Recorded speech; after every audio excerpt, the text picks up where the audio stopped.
muri iki gitondo cyano nageza saa 5 nibwo umwanzi agabye igitero, ubwo ndavuga mayimayi, abazalendo, abafurera, abanyindo, ababembe n'abasharishari n'abavira ndetse ni FDLR n'ingabo z'abarundi n'ingabo za leta ya Kinshasa bavanze n'ubundi na FDLR iyobowe n'ubundi nuwo bita Jalike, bakaba bateye hariya mu bidegu utwa tuvugana. Urugamba ni nivute ni kuvute, urugamba rurakomeye n'ubundi hariya za Karingi ndetse na bidegu, urugamba ni rwose. Ariko kandi tugarageje kuvugana n'imbone zacu ziri hariya.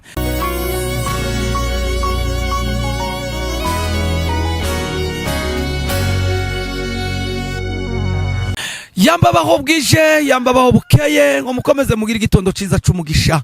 Abana b'Imana bazabona Bibiri zivuga ngo nabinyanja zatwaye tuzabagarurirwa twishimane n'umukiza. Uyu munsi turi 14 z'ukwezi kwa 2026, aho tugiye kubavira muzingwa mu makuru yacu. Tubasaba subscribe, share na comment na like. Ndahandi ni kuri Joshua Entertainment, ni Rugenza TV ndetse na Mibunda TV wana ho niho muzoza mugenda mukurikirana amakuru yacu 5 kuri 5. Bwana munyamakuru wakuyegereza abagenzi bacu badukurikirana 5 kuri 5 cyangwa se abakunzi bacu, hanyuma duhite twinjira amakuru yacu y'iki gitondo. Yego nshuti bavandimwe mudukurikiye kuri Mibunda TV 1, abadukiye kuri Joshua Entertainment, abadukurikiye kuri Rugenza TV, mwaramutseho amahoro. Tariki 14 ukwezi n'ukwa 4 umwaka w'2026, ubwo mudukurikiye amakuru yacu mu gicamunsi. Uri ku buhanga bw'ivyuma ni Nkamifara Joseph, uwo wabona kuri frame ya kamera yanyu ni Gifis Bonfils, kinyamakuru ni Mibunda TV 1 ndetse nkabandi kumwe na Rugenza TV. Bwana Rugenza nkomanga, breaking news munda yisi, amakuru tosanga ku bindi binyamakuru uretse kuri Joshua Entertainment, Mibunda TV 1 ndetse na Rugenza TV. Aho nyine ni umuzoza genda mukurikirana amakuru yacu 5 kuri 5. Iki gitondo cyanone hari amaze iminsi nta bitero biri kugagwa mu Minembwe. Muri iki gitondo cyanone hageza saa 5 nibwo umwanzi agabye igitero, ubwo ndavuga mayimayi, abazalendo, abafurera, abanyindo, ababembe n'abasharishari n'abavira ndetse ni FDLR n'ingabo z'abarundi n'ingabo za leta ya Kinshasa bavanze n'ubundi na FDLR iyobowe n'ubundi nuwo bita Jalike, bakaba bateye hariya mu bidegu utwa tuvugana. Urugamba ni nivute ni kuvute, umuriro watse. Bwana munyamakuru yavi muzingo. Yego mu gitondo cyo no munsi hagana saa 5 z'amanywa nibwo habyutse haba igitero bakozanyijeho hagati ingabo zatwirwaneho na M23 zikaba zitanye mu mitwe n'ingabo z'u Burundi ndetse n'ingabo za FARDC, bari kumwe n'abazalendo n'intera hamwe na niriya P5 ziri atakataka zose zihujije niriya leta ya Kinshasa. Uwa masaha tuvuga bakaba bahanganye n'ingabo zatwirwaneho, ariko imbona zacu ziri mu Minembwe zitubwiye ko nubundi imbaraga zabatsinze ni zazindi, nubundi twirwaneho intsinzi ni yabo. Nguko mugenzi wanje yarabibabwiye, umwanzi ngo yaje azanye n'imbaraga nyinshi cyane, babarasisha imbude ziremereye. Twirwanaho irababwira ngo igiti cyakubiswe ni kubango ntikiza gitinya ngo ijuru ririjimye. Ati turahagaze turi bwuma, ibyo mwakora byose imurenge haranyerera. Twirwanaho yababwiye ati nubundi tugize iminsi mu ntambara, nta mbabazi bigeze batugirira, baduteye n'ibitero byose. Uyu munsi tagitero gisha cabaye ni babandi, atariko imbaraga zabatsinze n'ubundi zirahari. Hanyuma Bwana Rugenza, hariya mu Minembwe niho muri Kongo yose, kuva Kongo yitwa Kongo, na hantu wabiri abaye bitero bikomeye, na hantu habaye ibitero aho bitango ni Pepa, uzumva muri batayo ya Zuru muri RCD nejo no muri intambara yabaye mu Minembwe, muri kare akarere ka Minembwe habaye ibitero biruta ibitero Uburusiya bwateye muri Iran. Ubwo muri gatambara yaravuye muri Amerika ngo yaravuze ati ndashaka ko Minembwe ngo izoba nka Gaza, ariko imigambi y'umwanzi ikaba yaramuhekeyemo. Imigambi yawe sikiya abantu, imbaraga zawe sikizabo, ibidashobokera abana b'abantu imbere yawe birashoboka. Imana y'imurenge, Imana y'imurenge, Imana y'imurenge, Imana y'imurenge, Imana y'imurenge. Bwoko bwacu mwe mudukurikirana 5 kuri 5, turashima Imana y'imurenge kwikomeje kwitamurura mu nkingi y'igicu. Tunyarukira hariya kundondo hari effective 5,000 birenga na magana by'abasirikare, ariko bikaba byarahushwe n'umuyaga. Umuyaga waserwakira urakubita, bimera nka kujya kwa mukristo wari uhetse umwitoro umuvaho. Ubu twatuvugana izo ngabo zose zarahunze zisigarana n'uwo bita Koboyi afata n'abana bariya kwa Rumamfura aza gufata n'ubundi n'ingabo za P5 bakaba barahunze bari mu mashamba yaho bitazatanganika mu matanganika y'ukundo ni biriya bibira byo hirya za Kajembwe uzoje azagihamba aho ngaho niho bari ariko basigaye nta mbaraga bafite icyo basigaranye muri kariya karere ni imirambo y'ababo yasigaye n'ubu ngubu itarashingurwa ariyo mwumvishije wa musaza yaruko abwira Kongoro ati Kongoro ati ngwino uhambega abantu bawe yego ko saza abanyamurenge ni beza arundi noneho arakandi yavuze ngo mu bantu badaharuwe ngo ni Gisegeti ngo se ngo umujyanama w'igipfungwa bari iki ni igipfukazi ni igipfu bagahinga ariko umufasha w'igipfu akwiye kuba igipfukazi ariko kazi nayo garimo abagore kazi bayaje mu kigore kandi abagore ni bazima ni igipfu bagahinga wawa ngayo nguko ubu twatuvugana mu mikenke na mahoro uretse urugamba n'ubundi ruzuki hari yaho bita mu bidegu ariko indondo yose na mahoro indondo iracokera bwana munyamakuru ujya musayo kubibazo iri ambeho ngo yarabafashije cyane yakubise umwanzi nayo bamwe ngo amenyo bagiye kubera gutitira ngo amenyo yarabishwe n'urukayo mu mateka y'isi ahantu nuza yigeze gutsindirwa na Polo Bonaparte zo tubabwira n'amateka nigiye yarageze agiye kuvuga ngo agiye gufata Uburusiya yari hari muri Ile de Formose ageze hari muri Ile de Formose ngo ahurira na General Iver nukuvuga ngo imbeho bari ko bafata wazima kutamenya kwiproteje n'abanzi bari hari kundondo ngo bahuye n'imbeho yari mu mitamba ngo bamwe baratitira amenyo barayaturaguritse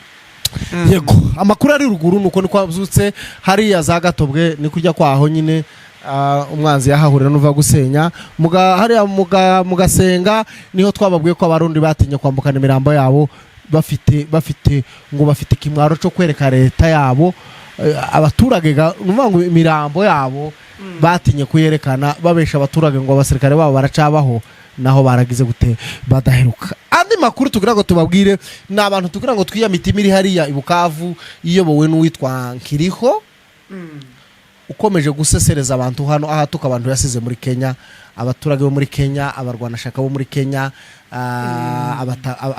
abafasha umukingo ukomeye muri Kenya bahaye barera imfubyi zasize twirwaneho hano muri Kenya mu gitondo kimwe akabyuka akabandagaza akabatuka akabambura ubusa isi yose igafata umuntu ikamuhiza ishusho adafite mw'abanyamurenge kazi mwese muhamwumva ayo makuru Kiriho ni umubeshi ni umusambuzi arimo arashaka gusenya mituwarite za Kenya akoresheje turamubujije niyongera tuzomwikoreza umwango munsi tubaye tumubujije tumureke aho yari masebza uwo bita yazasebza Gigi amusebza for nothing bidafite n'ikintu na kimwe ngo afite ngo kukaramugirira nabi ibintu kandi kikubwira umugizi wa nabi ikintu kikubwira umugizi nabi ateranya bavuga nyamwanga kumva ndi yanze no kubona niwongera dore uracari namusha muri media ntuyishoboye ureke twebwe igiti cyakubiswe n'inkuba nico kitazagitinya ngo ijuru ririshimye twebwe turi inkorere turamubujije abe yumva andi makuru bwana munyamakuru akamakuru yacu tunyarukira hariya mu ngambi ya Ruyigi ubwo ni mu Burundi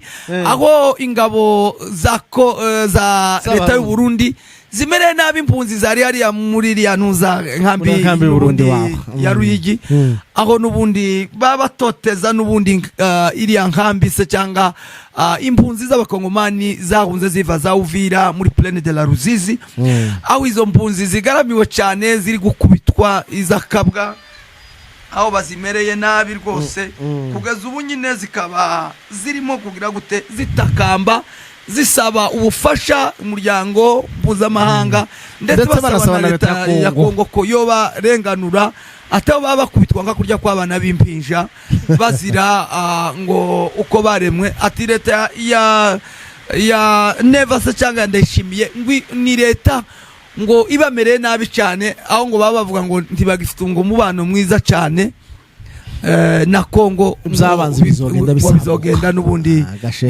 gashesho ni ukuvuga ngo ziriya mpunzi zimwe zatumye abantu bumva amakuru, zimwe mpunzi zatumye nasiyo zinishingiraho ibwira FCM 23 ngo unirekure Uvira kugira ngo izo mpunzi zibashe gutaha. Nyuma yaho FCM 23 yamaze kurekura Uvira, n'ubundi nta mpunzi leta y'u Burundi yakomeje kubimana ibagira ingwate.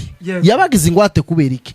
Iza makosi yayikora muri Kongo kandi kamenya ko azayigondoka ko bazabavyarira umwingo, bazabavyarira kugira ngo uzawiringirije sika kuvyarira umwingo. Noneho kugira ngo bakomeze berekane ko hari ikibazo niko kwangira ziriya mpunzi gutaha. Noneho haza aba expert, haza abashakashatsi, haza ngo abaza kureba intambara ibyangiritse n'ibyago byatejwe n'intambara, babajane muri iriya nkambi ariyo baje guhimbiramwe ibinyoma n'ibindi byo kuagrava ngo havuga ngo haba ibintu bikomeye. Yego, none ubu nyine umuntu kara ku 250 bakamuzungurutsa yagaheza abapolisi bagatwara bamara bakamuheza barabazarendo babo barabi Burundi bazo bitagona imbonera kure zigabakubita zikagarura zigata mu nkambi. Aribwo ari abana, ari abagore, ari ababyeyi, noneho ngo leta y'u Burundi yabicishije inzara, yabimye amazi, yabimye ibyo kurya, barenda gushira. Ngo kubera iki? Ngo kubera ko bagumutse ngo barataha.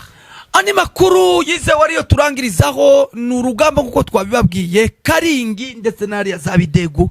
Ubu nyine umuriro watse urugamba ni rwose bwana munyamakuru. Urugamba ni rwose ari makuru atugezo turi muri urugamba ni rwose yara mu Karingi na za Bidegu, ubwo bitero bikomeye hasi cyane. Infanteri yakomeje gutera ibitero hasi, ariko kandi twirwaneho ihagaze bwuma. Yego, kandi kindi tugira ngo tubwire abantu bose ari naco Apotre Christophe yarayavuze hari kuri Afromedia, yaravuze ati tugomba kwirwanaho, ati intambara ntago twirwana nk'abayiteguye. Akagara kumve iyi ntambara ntago twayiteguye ngo twayishoweho, yavuze ngo twaragambaniwe ngo dushorwa intambara tutateguye, ngo nico gituma ngo twabajije kwirwana mu buryo twatugira ngo ko turagwana intambara bene n'abavandimwe, twamenya ko twarwanye n'abanzi. Bishaka kuvuga iki? Nuwari ugifata akagara nkaho ngurabona ngo nta muvandimwe, umwanzi wese ntagira ibara ntagira n'isura, kuba afite ayarasimile ico bita ideologie genocidaire. Bivuga ngo iki? Akagara kare muri iyo parti ya esprit ya genocidaire n'ubundi ko ubona ese nkubaze none nk'umuntu wafasha abana akabahambika injasa barimwo baboneri bikabavira mu rupfu, uwo nguwo yohakana ngo sumwicanyi barashaka ngo wicane ku ruhe rwego tawe nukuvuga ngo nabicanyi bujuje toutes les conditions.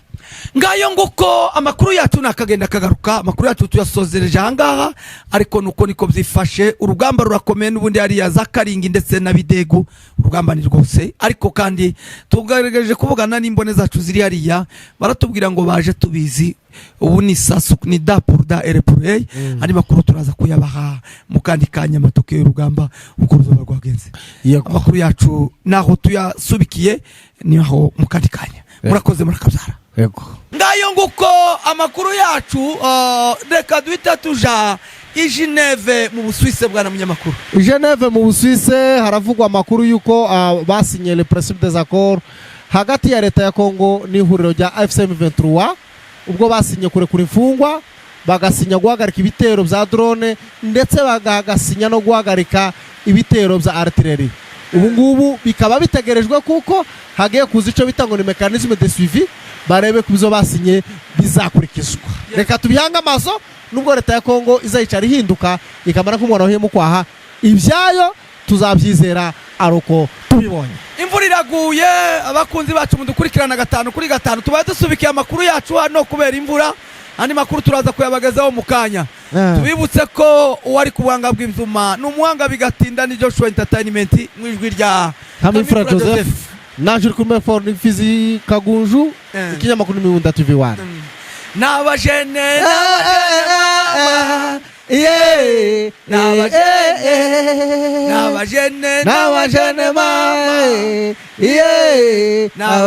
tubibutse ko nanje uri kuri microphone ni Rugenza TV mwijwi rya journaliste Nditala nanje Gifisi Bonfils Miunda TV1 na Joshua Entertainment mwijwi rya umuhanga bigatinda muri rose amadubi murenge indere za salamu we